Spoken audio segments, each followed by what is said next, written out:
Respect the place that you call home.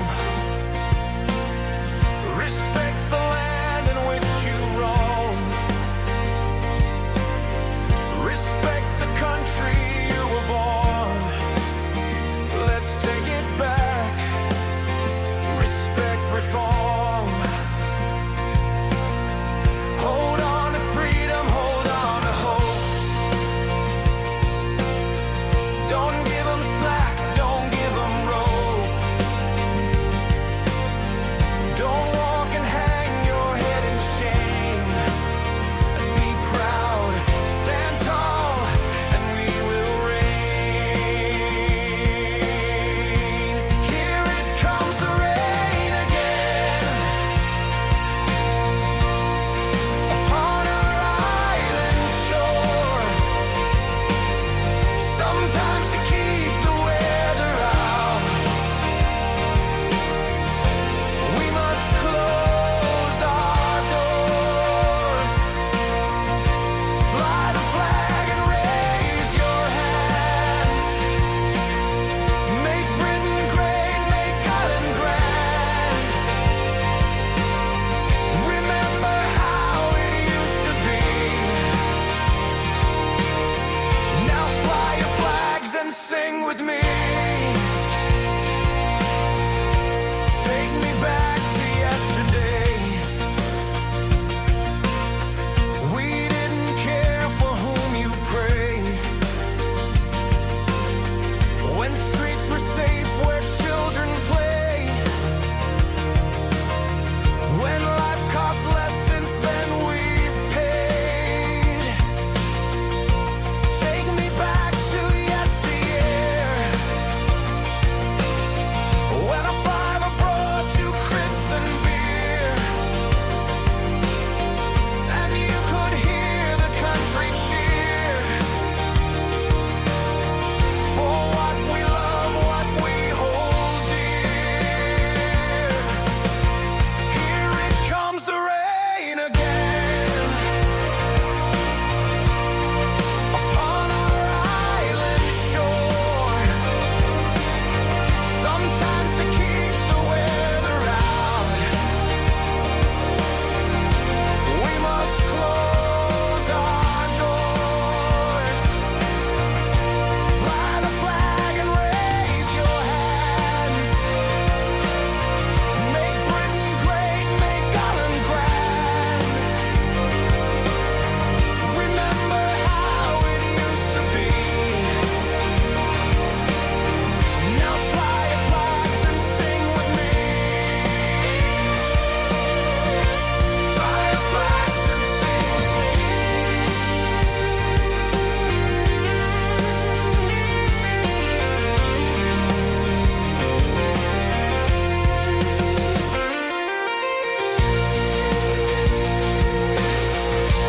Here it comes the rain again. Upon our island shore. Sometimes to keep the weather out, we must close the door. Fly the flag and raise your hands. Make Britain great, make Ireland grand. Remember how it used to be. Now fly your flags and stand with me. We are part of history. Let's write the book for all to see. Let's make this chapter great. Carpe diem. Let's seize this day.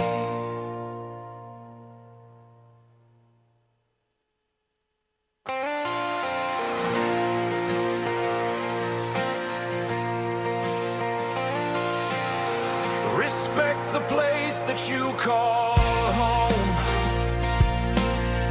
Respect the land in which you roam. Respect the country you were born.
history. Let's write the book for all to see. Let's make this chapter great. Carpe diem. Let's seize this day.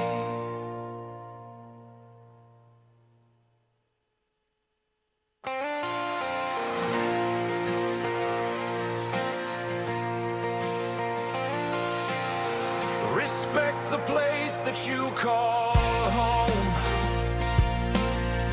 Respect the land in which you roam. Respect the country you were born. Let's take it back. Respect reform. Hold on to freedom, hold on to hope.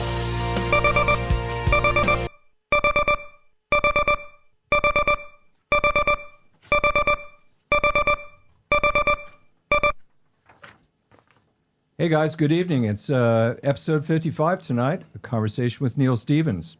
Now, this podcast is all about local issues, focusing on what we can do to improve and change Exeter for the better. And we have two counselors on tonight who were elected to deliver change. One is Neil Stevens. Neil, say hi, please. Yep, good evening, and it should be an interesting show tonight. Thank you, Neil. And we've got Tony Stevens as well. Hi, Tony. Well, hi, Rob. I mean, back by popular request, I'm going to say. That's great. Thank you very much. And tonight we have a special guest, Paul. Welcome, Paul. I'll introduce you properly in a few minutes. But tonight we've got a really interesting topic, and it's about opening the books and discussing a little bit about where your money goes. So the title of the podcast is, Where Does Your Council Tax Go? Now, Neil, would you like to talk about that a little bit, introduce the topic, and then introduce Paul properly? Yeah, so the topic tonight is we're looking at the finances of Devon County Council. We've looked at a little bit of Exeter, but we're mainly concentrating on Devon. At not one stage tonight are we making any allegations that any underhandedness or anything like that. So we'll just make that clear. This is figures in the public domain. We've not played around with them. We're just looking at them. And what we have, Paul is part of the team, part of Exeter Needs Change. We wrap ourselves around him.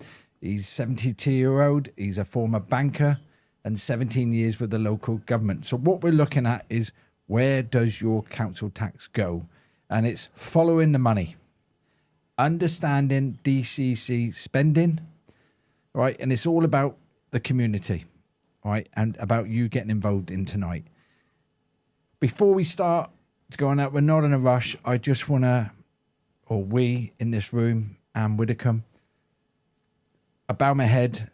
It's a sad state of affairs that a 78-year-old lady died in that vicious way. And my heart goes to her family, her friends. And we met her about 6-7 weeks ago in Torquay. She was a fantastic lady. She, not everybody agrees with her politics, but that doesn't matter. She was a lady, approachable. And it is very sad times. But we will remember her. And the fight goes on. Reform are there to change things, and it's just sad that somebody lost their life in that vicious way. So that's that. Okay, Neil, thanks very much for honoring Anne. She was an absolute icon. So let me just say and reinforce again that this podcast is about local issues, okay? You all can find out enough on the news and about national issues because BBC and everybody else love to report that, okay? But they don't really like to report local issues. So we're focusing on local issues. Yeah. And those are issues which Tony and Neil and Nat are dealing with and got elected to address. So here's a little slide that reinforces that. There are local issues. So we'd like to have your questions. We'd like to hear about your voice.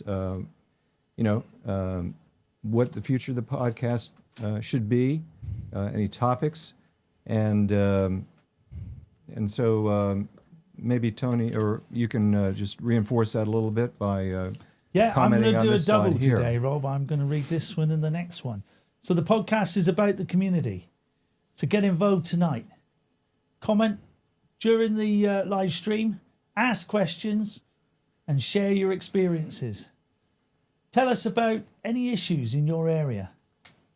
Suggest future podcast topics and questions, of course. What kind of issues frustrate you right now?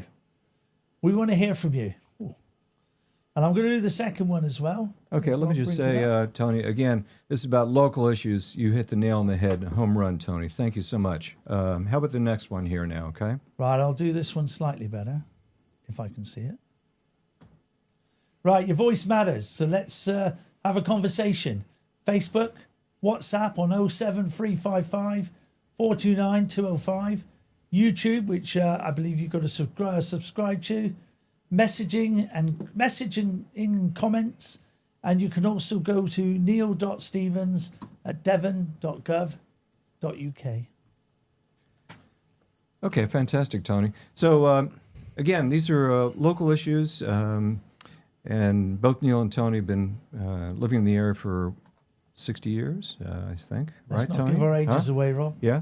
And you haven't been living in the secret underground bunker where we're at, but we're focusing on local issues. Neil, would you like to give us a little update on what you're up to? Yeah, I just want to thank some of the Facebook people who run them. They've allowed us to go on to many of Facebook to send the message out. And as you know, there's no branding, there's not political.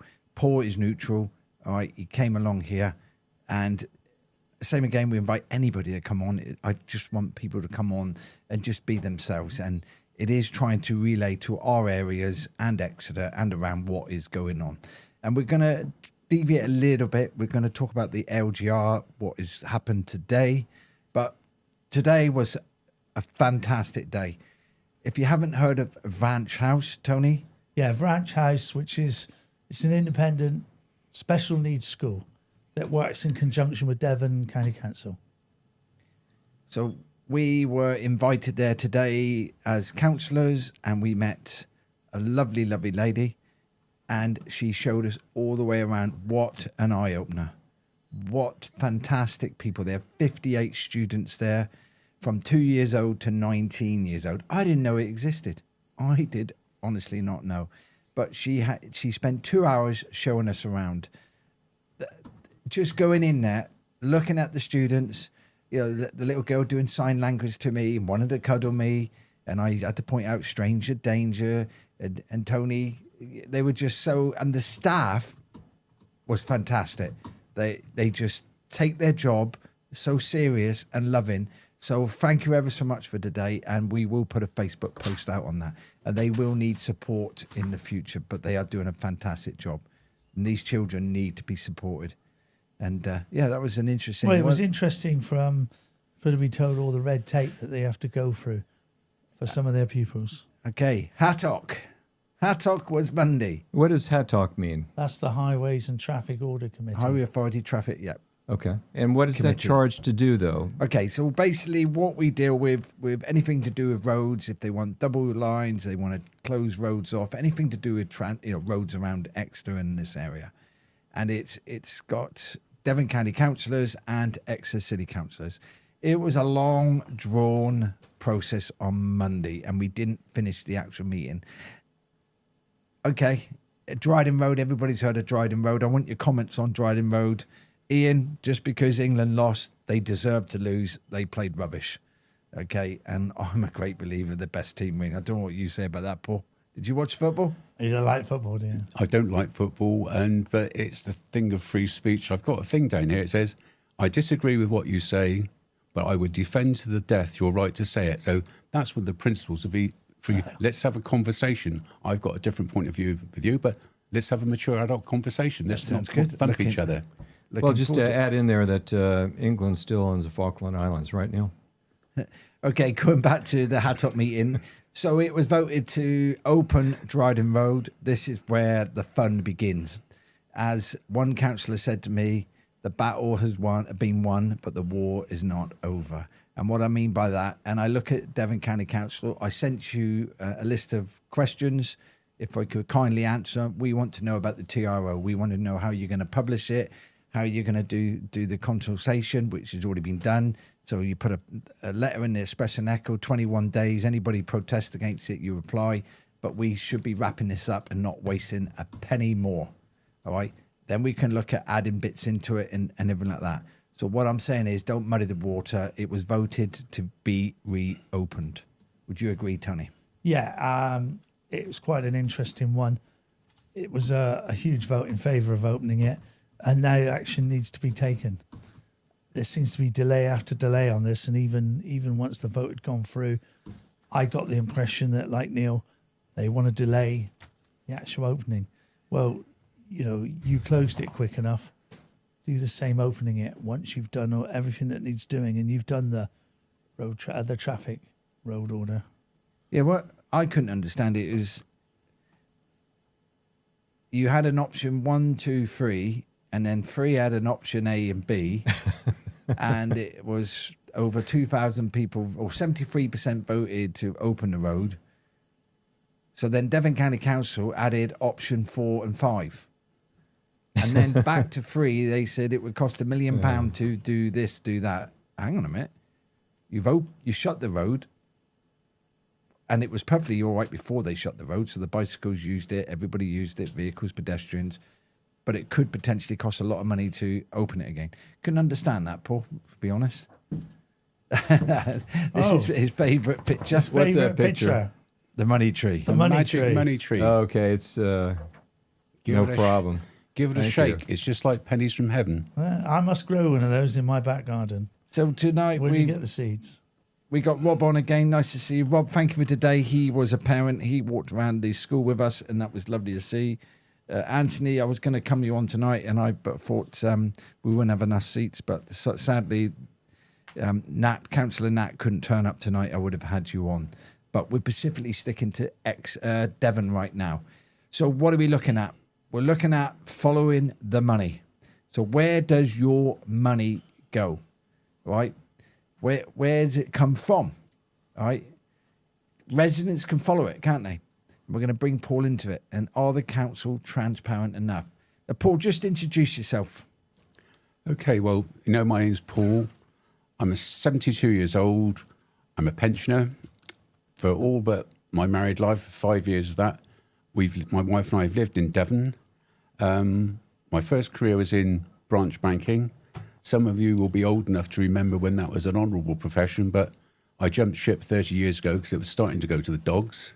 And after that, I joined the Internal Audit Service of a large county council in the West Country, west of England, yeah.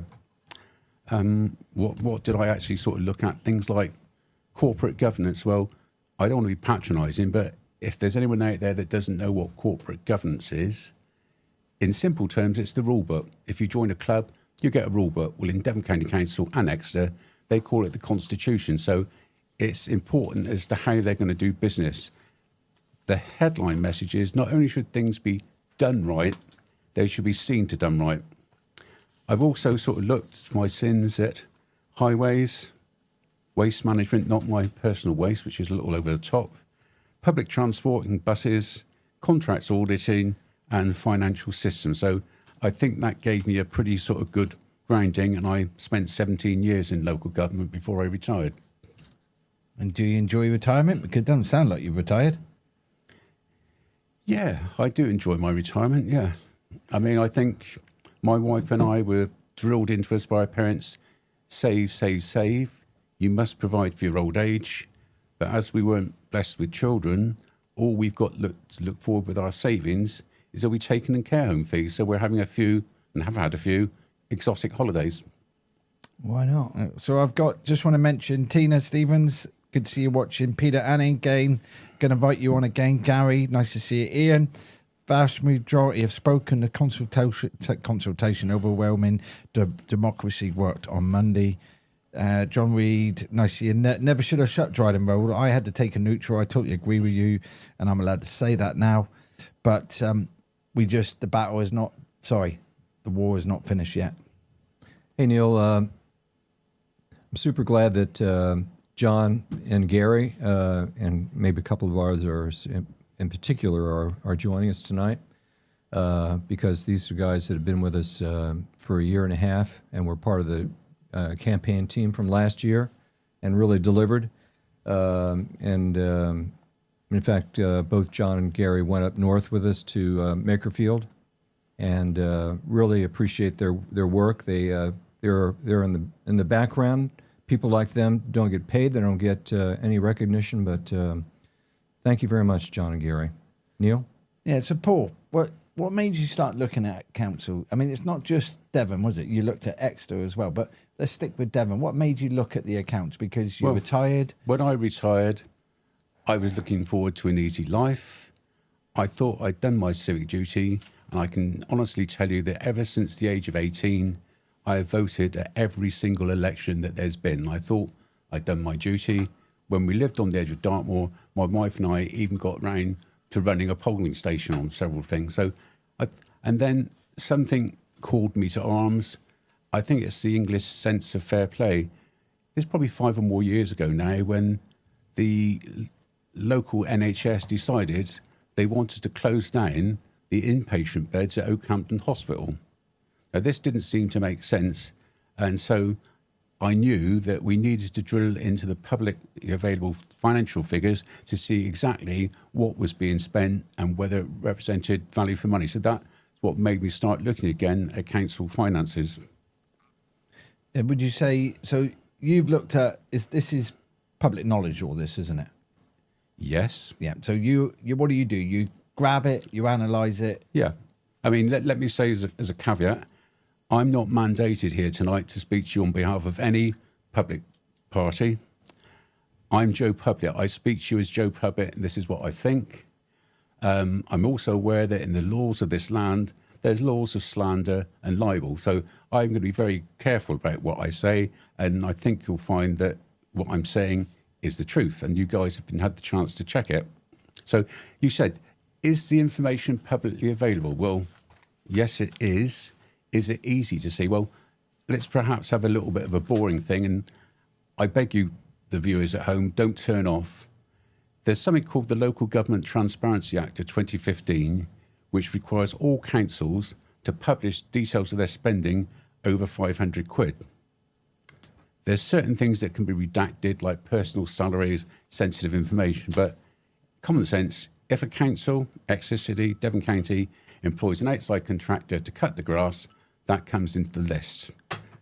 The government's best practice is that that information should be published on a monthly basis, but the minimum standard is quarterly. So fair play, Devon County Council does publish it monthly. They've had a couple of months where they've been a bit behind, but okay. But on the other side of the coin, regrettably,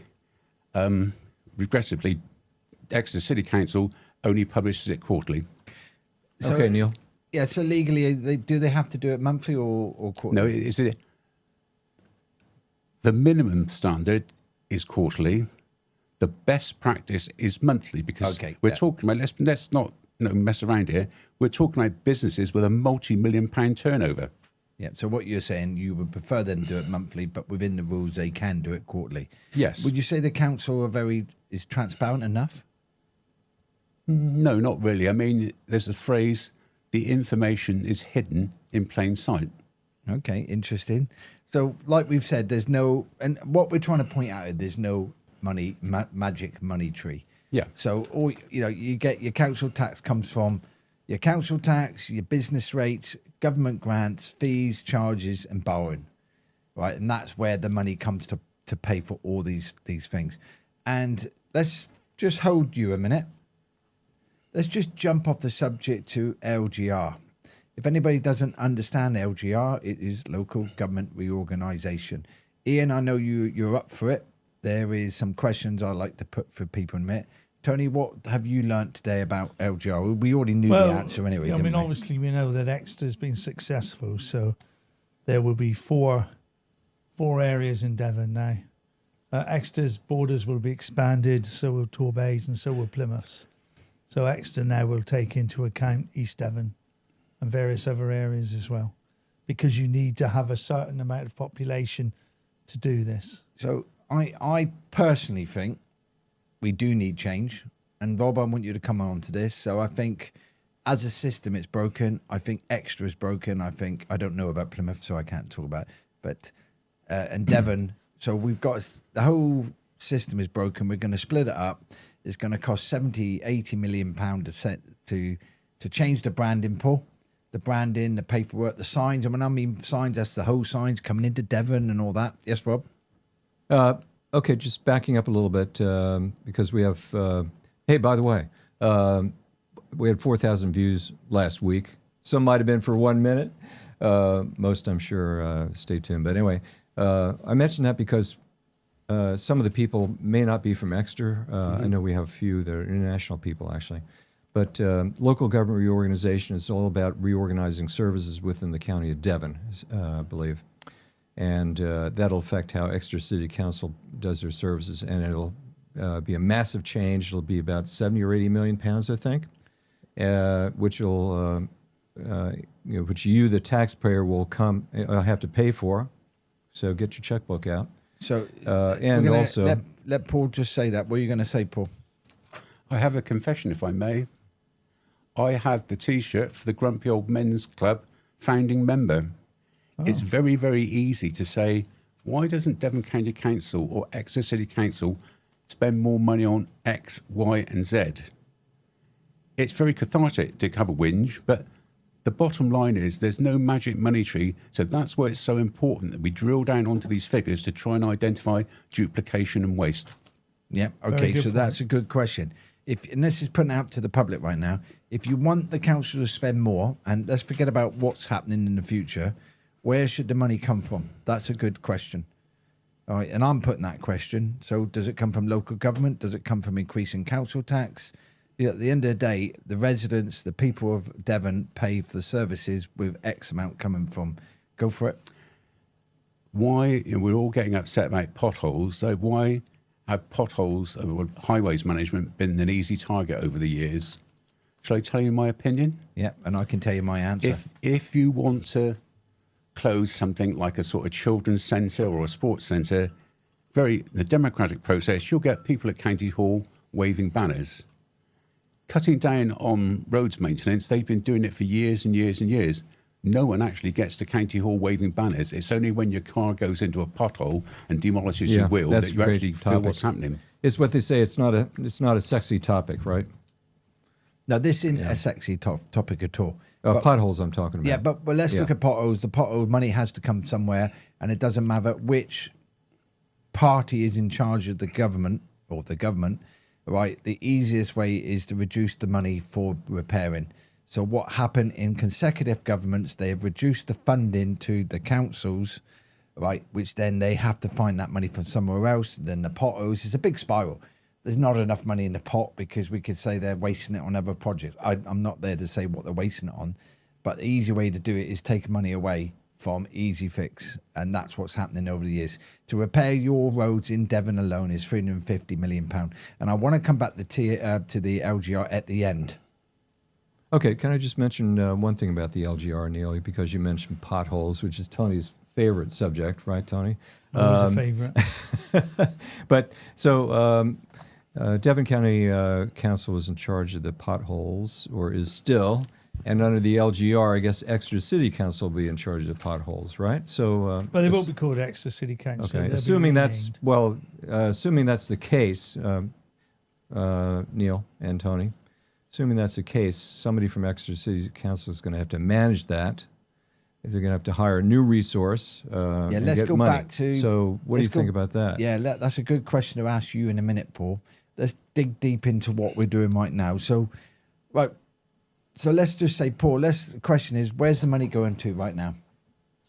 Well, the way you're going to find that out is by analysing the over £500 spending, which is published on the website, I said, for Devon County Council, more or less on a monthly basis. So you may think, whoopee, it's all there, it's transparent. Well, regrettably, it's not quite as easy as that. To take, for instance, 1 month's worth of Devon County Council spending can run to 3,000 lines of spreadsheet. And unless you're a bit of a number crunching Excel geek like I am, it is not very easy for Joe Public to understand it. Hidden in plain sight. But then would people want to know this because they like to think they can trust the money's being spent? You know, we're questioning, are we getting value for money? That's what I'm trying to say. Well, it's a bit controversial. This podcast is called Exeter Needs Change.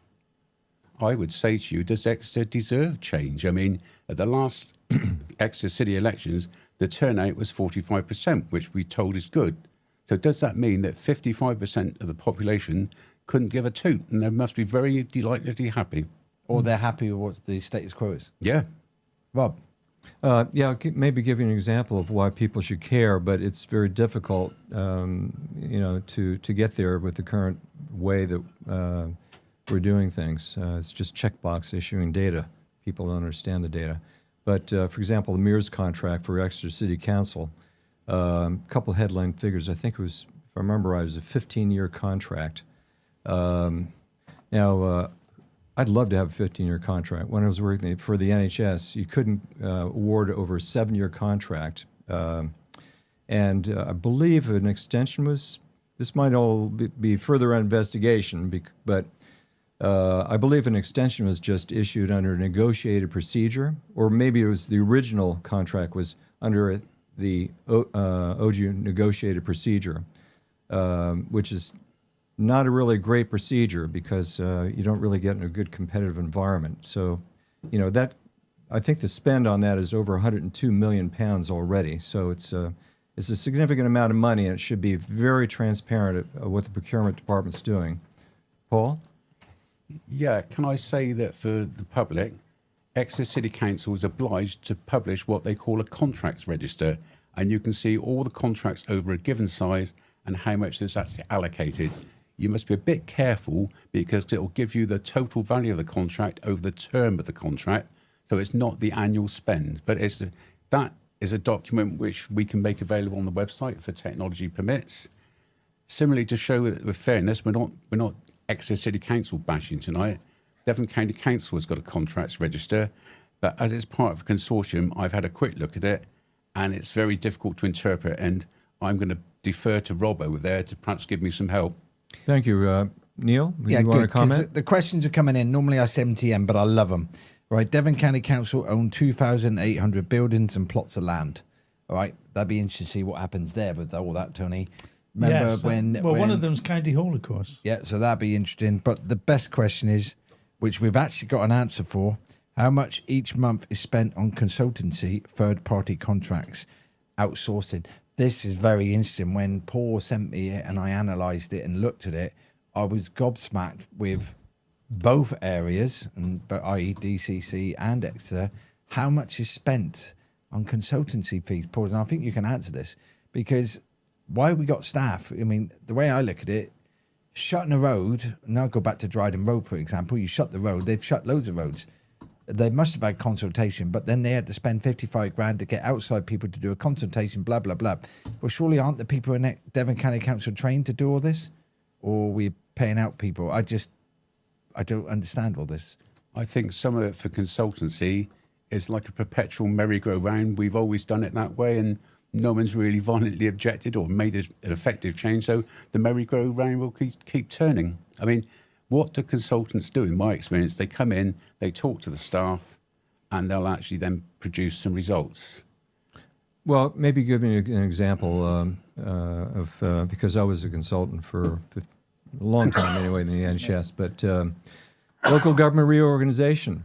There are maybe there's resource within Exeter City Council or Devon County Council, but it's a very huge project management change procedure. There's a lot of change being delivered. The risk is huge, Paul, to if we fail to pick up the rubbish or provide the services. People are going to be really upset because, really they're failing in many respects already. So that's the role of a consultant, someone who's done this before in other environments, other businesses. spending the money to get a good consultant is really important. Unfortunately, sometimes there are people that are not that great, but some of the consultants are very good. But we shouldn't just rely on consultants just to do some routine skill sets. Neil, did you? I'll Paul. let Paul. Okay, go Paul, ahead. you've got something to say? Yeah. When I started at my own county council, having worked for a sort of large multinational bank, I said to the guys at the county council, hey, in the bank, we had a staff ideas scheme. Who's got the best ideas? The people at the coalface. So the people that's doing this highways right at the coalface. And what we did in the bank, on the first year, you would actually get 5% of the savings. And I was told, no, young man, that's not the way the county council works. You're just a Johnny-come-lately. We don't want sort of subversive ideas like that. But I mean, if I'm going to save you £95 and I get £5, surely that's got to be a good deal, hasn't it? Yeah, go back to slide 4, Rob. We put up the magic money tree. So remember, we've got limited resources here. What's our real priorities? We spend 79% of our money on welfare, adult and social child welfare, which today, guys, if you lot could come and see what I seen, I can see why these people need the money. Right, but every pound counts, and that's the biggest thing. Every pound counts. So we have to be responsible for the money. And that's why we're bringing this up to date. So, every month there's thousands of transactions. Am I right, Paul? Correct, yeah. Thousands. Typical month, 3,000 for So Devon County Council. we're just looking at closely examining. We're turning the numbers over.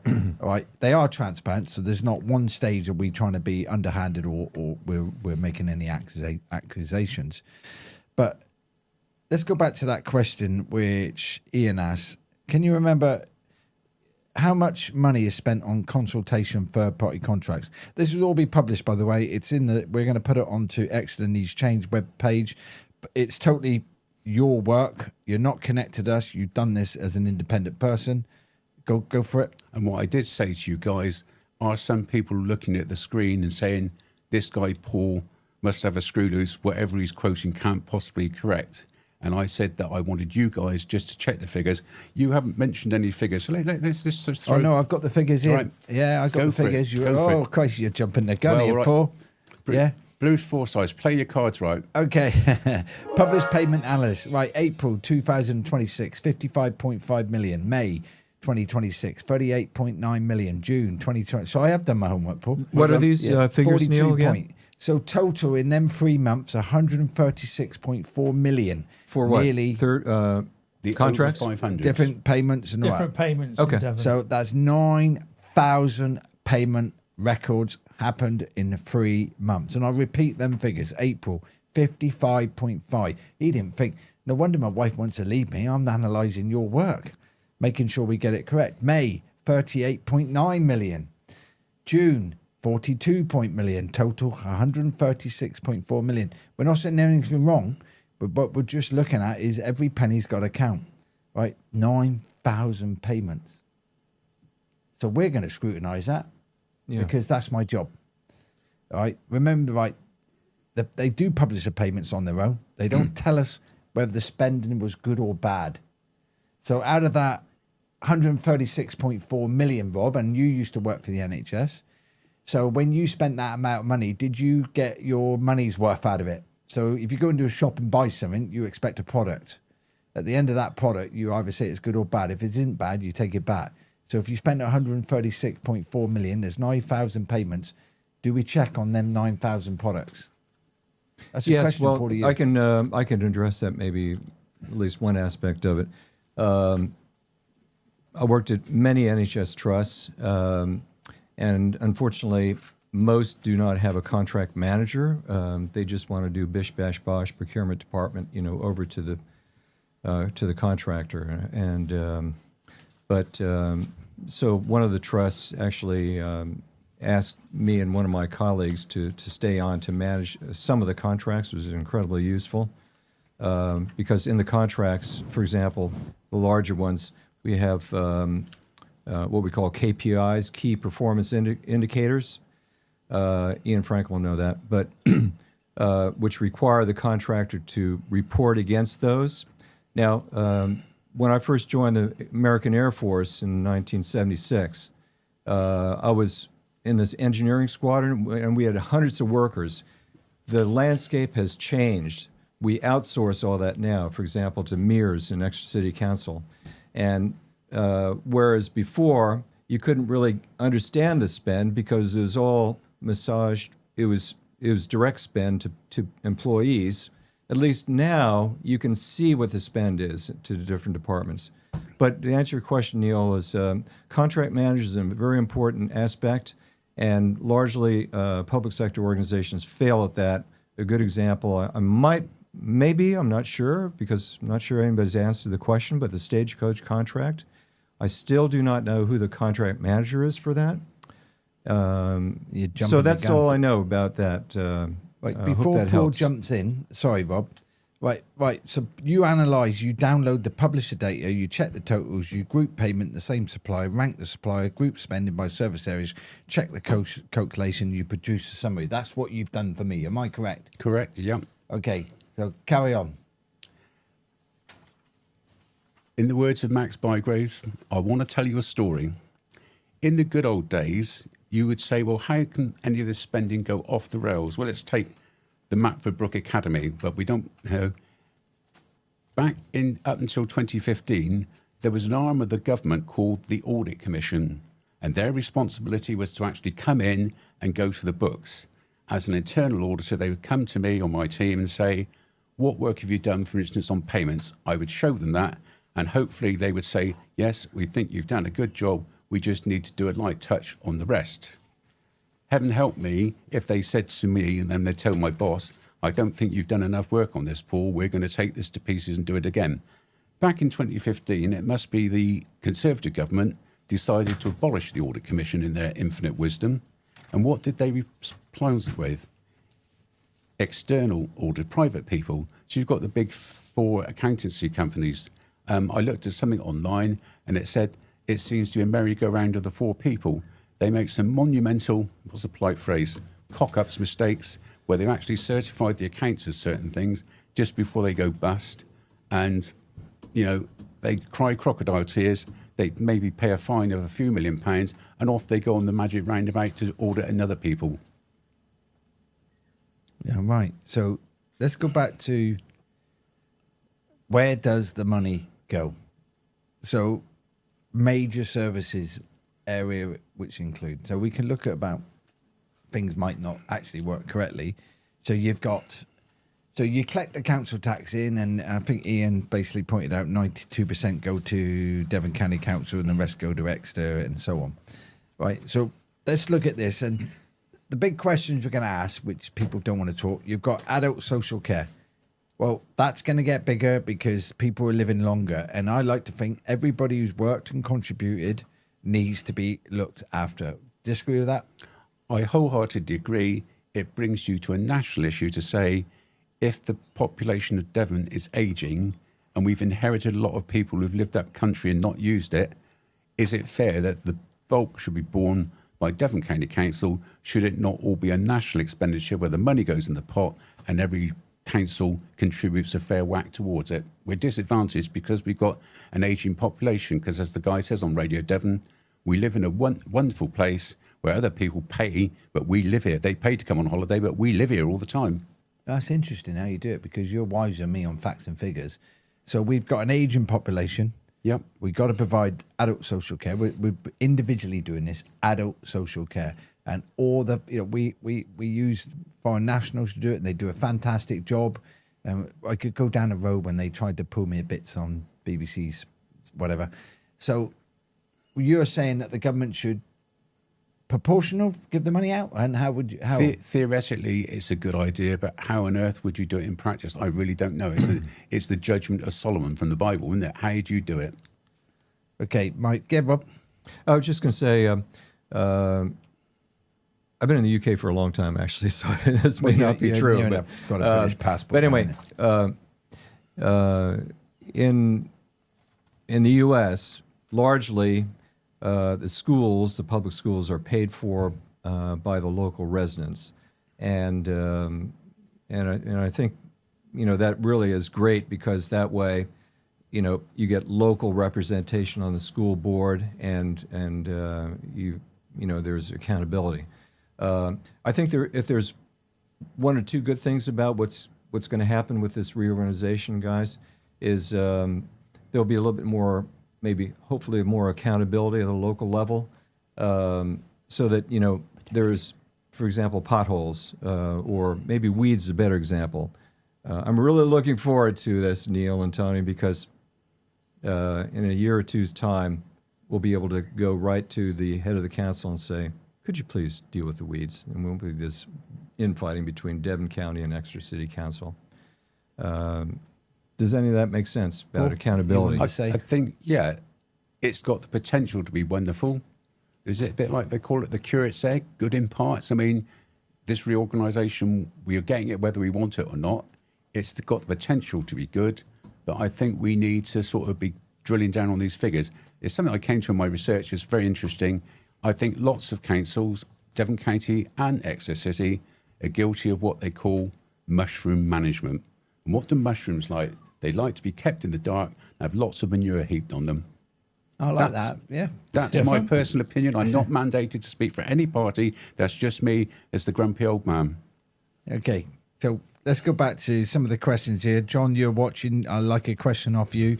Ian, how much salaries, bonuses, sick pay, legal fees, compensation pays out? What are we talking about? We're talking about now, or we're talking about the LGR? Because I was pointed out by a young lady that you've got contracts, by the way. So when things change now, contracts, there's going to be a lot of payments being paid out. I think I'm very basic. Sack a lot, start again. That's my view. But you can't do that. No, Right. I don't think we'd be allowed to. No. No, I know, but it's if the system is broken, whatever. Exeter City Council, you got to remember. This is now personal. Exeter City Council, they lost 10.7 million on a building project, right? They've lent money, whatever, right? They're not running a brilliant ship. I don't care what anybody says, and Devon County Council is. So you're going to make Exeter bigger, and you think they're going to be better, or you're just going to have more officers in there. Bureaucracy at its best. You're going to have more layers. Paul, give us your take on things need to change. Agreed? Of course they do, yeah. Right, but have we looked at it? The contract's already been signed. No. Okay, so Children's Services, Adult Care is run by Devon County Council. So what are we saying now? Each area will run their own. I think it goes back to the point that I said to you.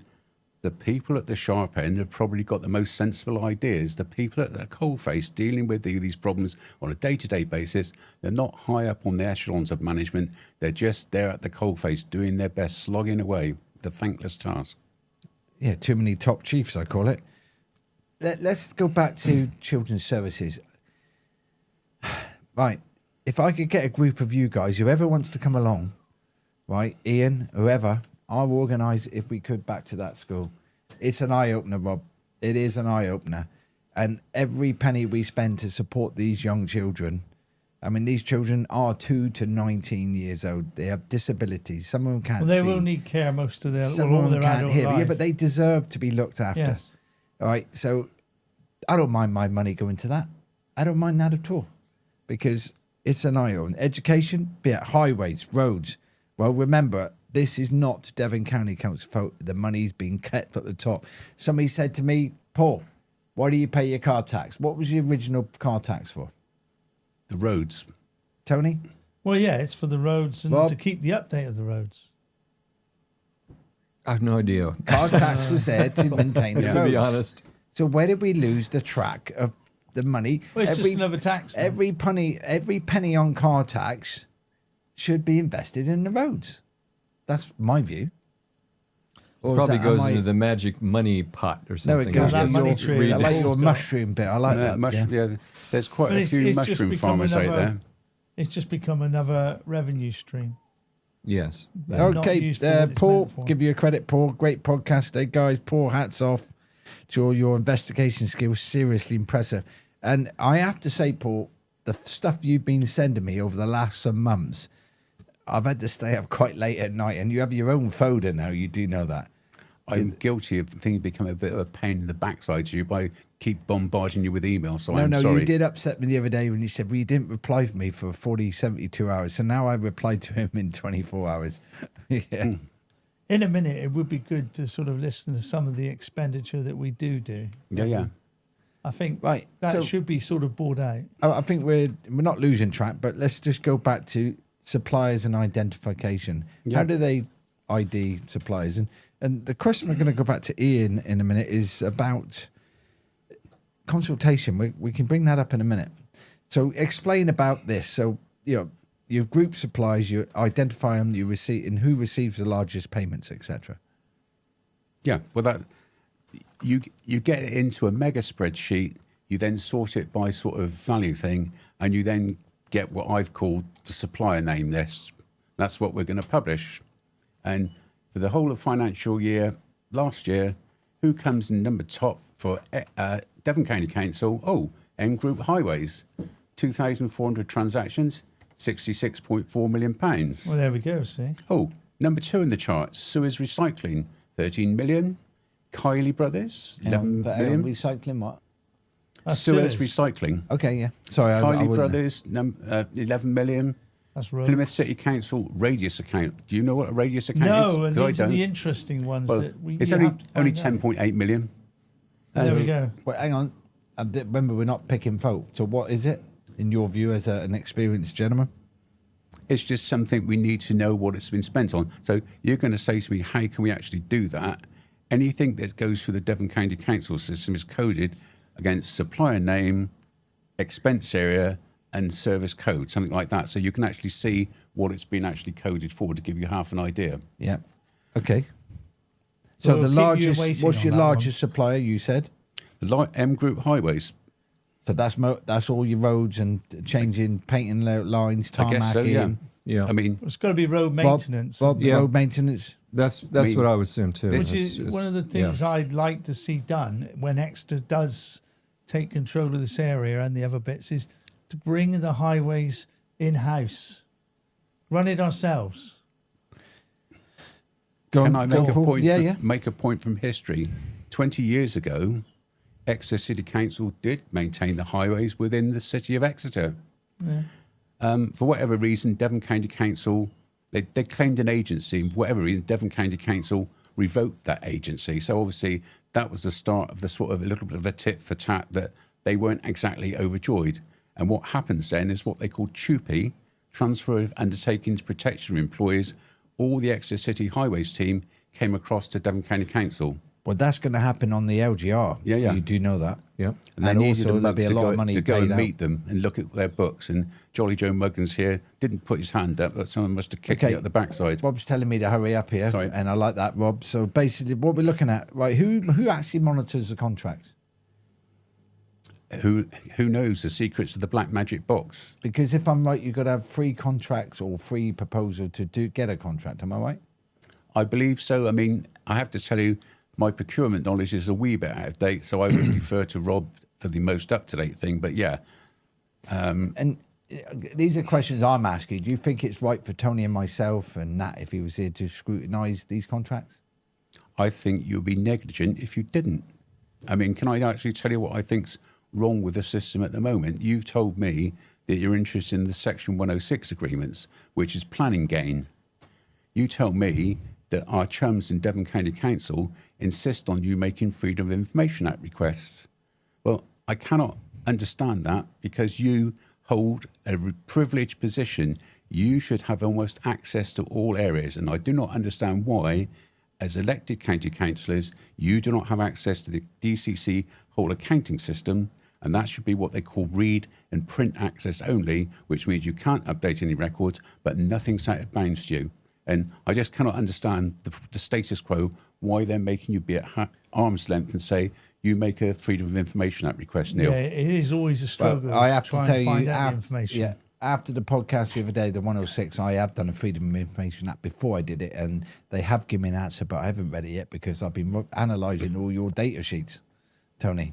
Or mine, or all No, Paul's. Paul's. Going to say, yeah. I mean, Rob, Mea I don't know culpa. what you're laughing at. This is hours of looking at his data sheets. I actually did send a request in, and at the end they did answer it, but they said, We've had so many requests since it was last highlighted. Okay, because time's ticking. Stick it in the Stagecoach. Paul, Stagecoach is your little baby, isn't it? Yeah. And by the way, I have really total respect for Peter, who runs Stagecoach. He has told me, and I've already said this, out of all the areas he ran in the country besides London, this is the biggest area than London. Yeah. But it's the most worst he's ever run because of the choke points, Roman village, city. Well, but that's his defense. That's your point of view. Let's so. get to the headline message. Stagecoach are not a charity. They're a commercial company. So obviously Peter is tasked with making a return on the money. Fair enough. How much have we spent on the Stagecoach contracts? If you look on the Freedom of Information Act pages on Devon County Council, some nice person a few months ago did it. You can see them all there. Critically, we know what the contract is costing. What we don't see is what the quality controls are. And with my grumpy old man's hat on, nothing hacks me off more than my wife when I'm sat waiting for a bus, looking at the app. The bus is late, and all of a sudden, it disappears off the face of the earth. They've got the ability to put cancelled, which is fine. They've got problems with drivers, things breaking down. Why on earth? 1969, we sent 3 men to the moon and back. Why isn't Allegedly. Why isn't that Stagecoach contract? So I've made a Freedom of Information Act request to actually find out what's happening. Is there a contract manager and what's actually happening? So hopefully that will become a public record fairly soon. But for the sake of fair balance, I have to tell you, I have in the past defended Stagecoach for something my wife and I experienced, which was a disgrace. But on a bus, it had to be manned by 2 people. It was inhabited by feral children, and one bus driver had to keep running to the top deck and then down because the kids were playing a game of pressing the stop button all the time, which could have caused an accident. So I defended Stagecoach then and wrote to the chairman of the governors and the principal and say, your children are feral and they're an absolute disgrace. Well done, Paul, for getting on the case. I think actually it would be really helpful if Exeter City Council, in fact, all the public sector organizations, publish the names of the contract managers and their contact details, so that the public could get in touch with them and say, email, let's say, the contract manager for Stagecoach and say, hey, would you mind checking into this? We really appreciate it. Just want to address maybe a comment that Ian Frankham made about WSP. This is my conjecture, Ian. A lot of organizations, you probably are aware, have call-off contracts. The question was whether or not, there was a statement made about WSP having a 10-year contract. They haven't disclosed the contract amount. I think might be that there are these call-off contracts. In fact, probably Mears is a good example. It's the same thing. They call off services from a big organization like WSP is huge when they need it to do a consultation or whatever. Because the skills are not there in the existing in the staff to run that, or they don't have the time to do it. But I think, Ian, maybe Paul or we could provide the spend by just analyzing the granular data to WSP. Would that be a solution? Look forward to your comment on that. Neil? Yeah, it's interesting. Same again, Ian. Have they? It's never disclosed how much the contract with WSP. Is it on our spreadsheet? Well, that's WSP. Yeah, that's what I was just suggesting. They were the dumb question. Who are WSP? They were the consultation group for they're consultants. Dryden Road. Yeah, WSP is a huge multinational organization, consultancy firm, and they're very good. They have a lot of really good staff. Okay. Yeah. Well, what I would say on the spreadsheet, there's 2 tabs. One is what I call the high to low one, big spenders to low spenders, and the other one is the A to Z. So it just lists them down. So we need to look on the tab that's called A to Z to see what WSP have been doing. All right, so go on that. Right, do you think councillors receive enough financial information? Because it's all about the pennies, isn't it? So without you, I wouldn't really understand this. So because you send me emails every other day, and wherever you get that information is fantastic. And what I'm on about is the public. Do the public need to scrutinise it more?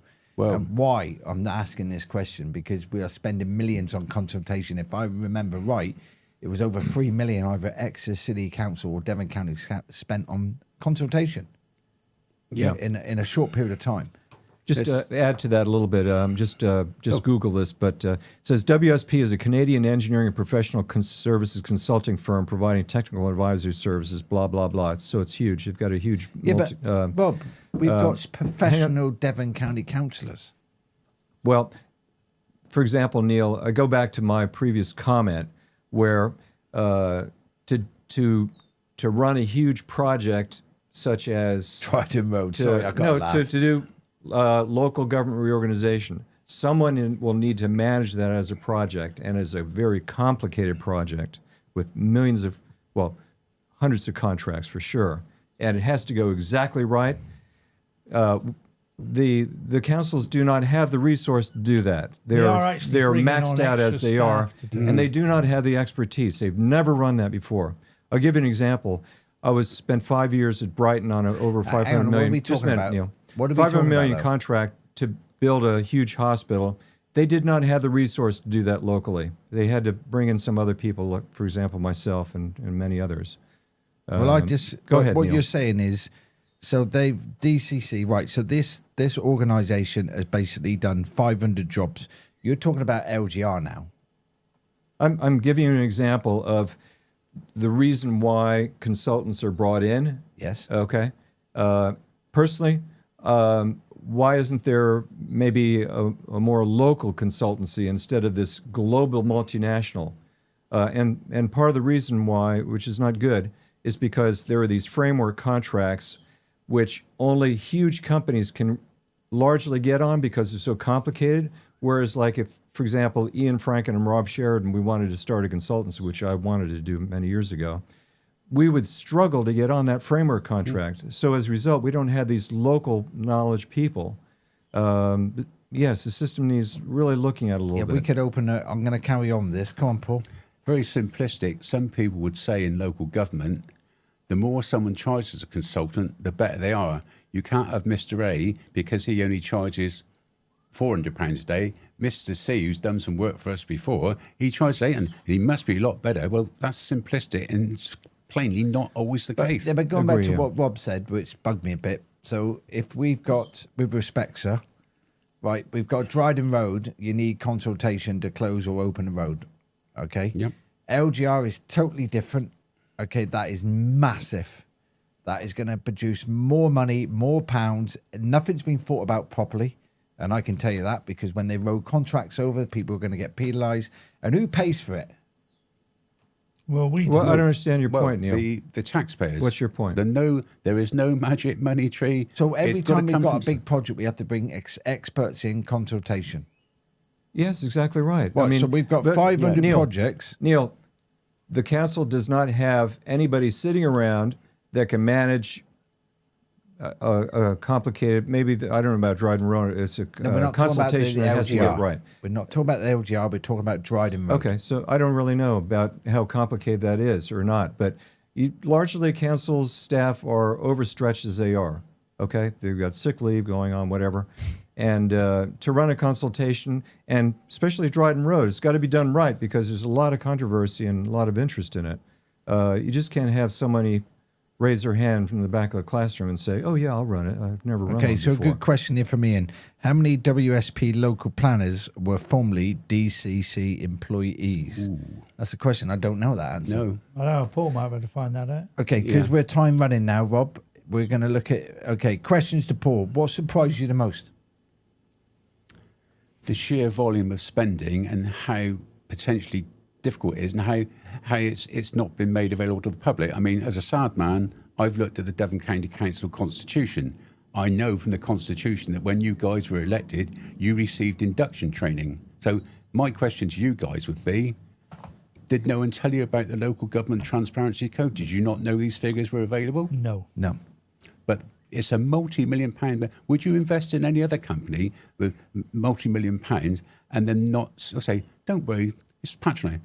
Don't worry your pretty little head. We've been doing this for years. Don't. Yeah, but this is what we're finding out, that the officers, you're there because you have to be, but otherwise they would like to control it all. Well, they do control it. The officers control it. I think I've picked up the point from some of your broadcasts that maybe not everyone at County Hall has rolled out the red carpet to make you welcome. Well, that's a bit immature, and that's something that actually needs to change if we're talking about councillors.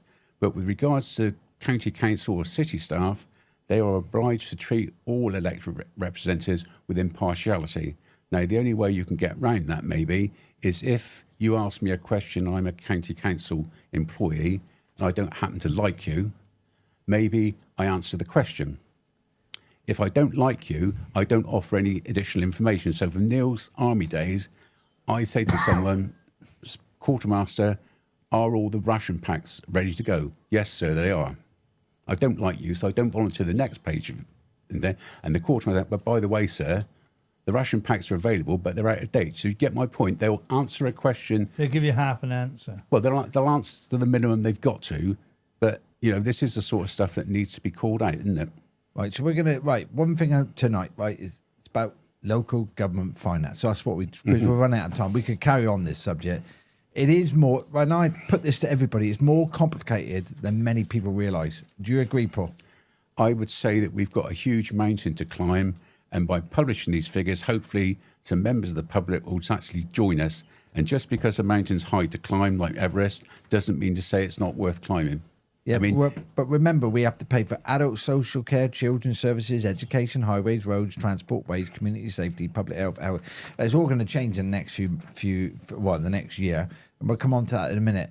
Right, so basically, you've helped us, right, turn thousands of rows of published data, which you send me every other day. Yep. So we can now discuss it and we can ask questions, and we can carry on this subject another time. So I thought it'd be an interesting subject, but a complicated subject to cover. So transparency, that's what we're looking at. Yep. Right, it's about publishing the figures, and it's about understanding where your money, your tax money goes. Transparency is stage one. Stage two, how does that deliver value for money? Yeah. Yes. Rob, you wanted to say something? No, just to mention that I think this has been a great podcast. It is more complicated, isn't it? And we've linked this, Paul, very interestingly with the LGR. About consultants, we've talked about a lot of different things, how complicated it is, how my concern about, frankly, the LGR, I know we're getting off the spend subject, but is very complex to change these services and deliver it risk-free. So Ian Frankham, let's look out for a lot of granular payments to WSP. No, well, Okay. so before we run down the clock, we've got, Paul, really appreciate your time. So we've got a few subjects I want to discuss. I want to revisit LGR. I want to visit about proportional representation voting, right? Because we can all stand here and talk about it. Next year will be a different year because of the LGR, because the whole structure is being changed. People like myself and Tony and other councillors and local councillors will stand in the ballot box, and you have to vote for the people you want. But I don't know what's going to happen, and I think it's interesting times if we save money and we get enough money to help the children, the adult social care, the roads, and if we need to change. The system isn't working, Paul. Correct. All right, the system isn't working, and Rob, you've got to admit, no matter whichever system, we need to all come together and work out a system to make it work for everybody. Right, and that's not on about taking money away from children and send. It's just making sure that the children who deserve it or need it get it. And I still think today was fantastic, Tony. I mean, it was an eye opener. And I'd just like to say, Exeter have won the actual bid, and just like Devon did, they've promised that this will save money in the long term. Well, I hope it does, because the services cannot suffer. The services need to be improved. And Thank you, Tony. So, Rob, because we always go over time, and apologies for that. Sorry, Tony. But No, go on. Rob? No, I didn't mean to interrupt you, Tony. Yes, you Go did. ahead. You wouldn't have done it. You were covering in the some flow. really good I was in material. the flow then. Okay, sorry about that. Okay, so hey, Paul, how about just a summary comment before we go? Interestingly, when things go wrong, they have like a inquisition, post-mortem, whatever you like to call it. But what action ever gets sort of taken? Is it, this Matford Brook, I mean, we shouldn't be discussing that thing, but I saw a comment from a political person who was in power at the time. Oh, don't worry, that was funded by the DFE. Well, okay, it may be funded by the DFE. They've got no money. They've got no magic money tree. So it's no good saying the Matford Brook Academy was done by the DFE. Well, where is the accountability? If you commit a crime, there's a thing called corporate manslaughter. Well, what about corporate negligence? Does anyone ever get held to book for corporate negligence? No. There's money lost. It's. Well, we won't go about what my views are because that's off the subject. Yeah, but I think we could save money, Rob, and I think from what I've seen, I think putting you in charge, we definitely save money. Right, so let's wrap this up. So, very complex conversation tonight, Paul. I think there was a lot more you wanted to give. And I think we did have a little bit of chat. We're not making accusations at any organisation because if you look at it, it is hard. I think we will get complaints through publishing the figures of what Devon spends his money on, but I also think it's worth people looking at it and seeing what their opinions are. Rob? Yeah, I think so. I think it would be...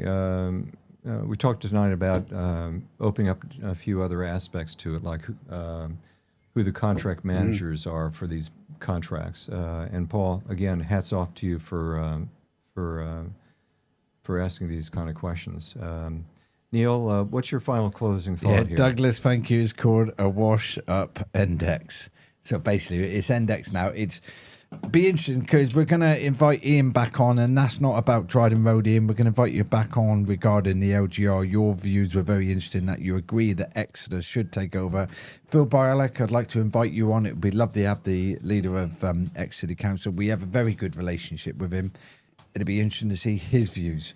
I met Bindu the other day, which was the CEO. She was lovely. She told me all about it. So I want some high-profile figures. We've got an ex-MP who's volunteered to come on regarding the hospital in Torbay. That's one we're going to come up. But guys, I just need people to come here. It's all right, Tony and I. It's all about local issues, Paul. Yeah. And keep up the good work, sir. All right. It's like they say, one of the things it says in the Constitution, healthy debate is good for politics. So like all these things, as a dear old chap, David Bassett, used to say on Radio Devon, the talk show, right of reply invited. If you don't agree with what we say, come on, give us your sixpenneth. As long as you're sort of civilised, give us your sixpenneth. Yeah, we will listen to all points of view. Rob, we're going to pass you the baton over you to end it, sir. Okay, thank you very much, Neil, and thank you very much for our guest Paul tonight. And our great audience. We got a lot of great questions. I think we had a record tonight, actually. In fact, I know we did. Thank you very much. It was a great topic. And stay tuned for episode 56, local issues. And don't forget to jump onto Neil's YouTube and subscribe to it and hit the notify button, okay? Thanks again for joining us tonight, guys, and we'll see you next Thursday.